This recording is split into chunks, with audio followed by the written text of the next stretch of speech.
আসসালামু আলাইকুম। আমার কাছে আছে এই ৩টি ক্লিপের বেস। এর মধ্যে থেকে এই কাল্লু মামাকে বাদ দিয়ে বাকি ২টাকে চলো মডিফাই করি। আর কাজ করতে করতে আমার লাগে ১ কাপ চা। এই যে সুতোগুলো দেখতে পাচ্ছ, এই সুতোগুলো আর এই কাটা, এগুলো দিয়ে হবে আমার আজকের কাজ। সুতোটা যেটা দেখতে পাচ্ছ এটা হলো সামারিয়ানের মোটা থিকনেস, আর বাকি সুতোগুলো মিডিয়াম থিকনেস।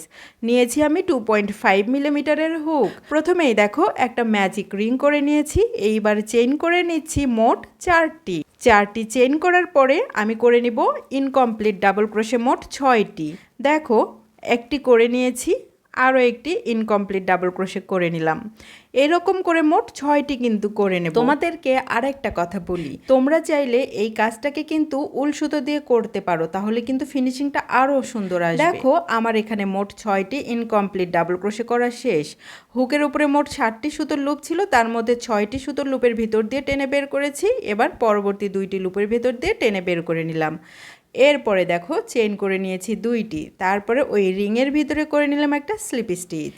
এরপরে এখান থেকে আবারও চেইন করে নেব মোট 4টি চেইন করার পরে আমি এখানে করে নেব এই রকম আরও একটি প্যাটেল। তার জন্য দেখো আমি এখানে করে নিচ্ছি আবারও 6টা ইনকমপ্লিট ডাবল ক্রোশে, এবং সেটাকে করে নিলাম আবারও একটা পাপড়ি। এইরকম করে মোট 5টি পাপড়ি আমি করে নিয়েছি। হয়ে গিয়েছে একটা ফুল।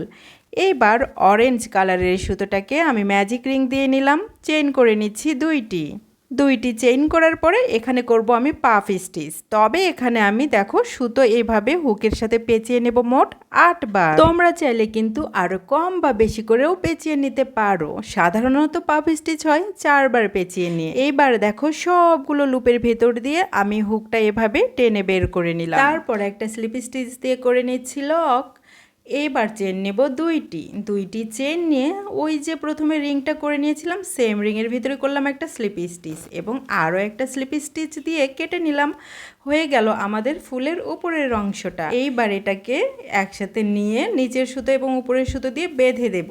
দেখো আমাদের একটা ফ্লাওয়ার রেডি। এইবার দেখো আমি আরও একটা ফ্লাওয়ার অলরেডি করে রেখেছিলাম আগে থেকে। সবুজ সুতোর যে কাজটা দেখছো এটা মূলত মাত্র 12টা হাফ ডাবল ক্রোশে, আর কিছু না। এইবার দেখো আমি এই তো ক্লিপের নিচ থেকে এইভাবে একদম গ্লু দিয়ে লাগিয়ে নিচ্ছি। আমি এখানে হট গ্লু গান ব্যবহার করেছি।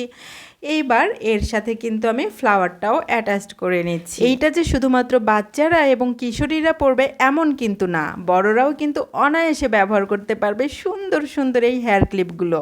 কেমন হয়েছে জানাতে কিন্তু একদম কৃপণতা করো না, ঠিক আছে? আজকের মতো বাই বাই।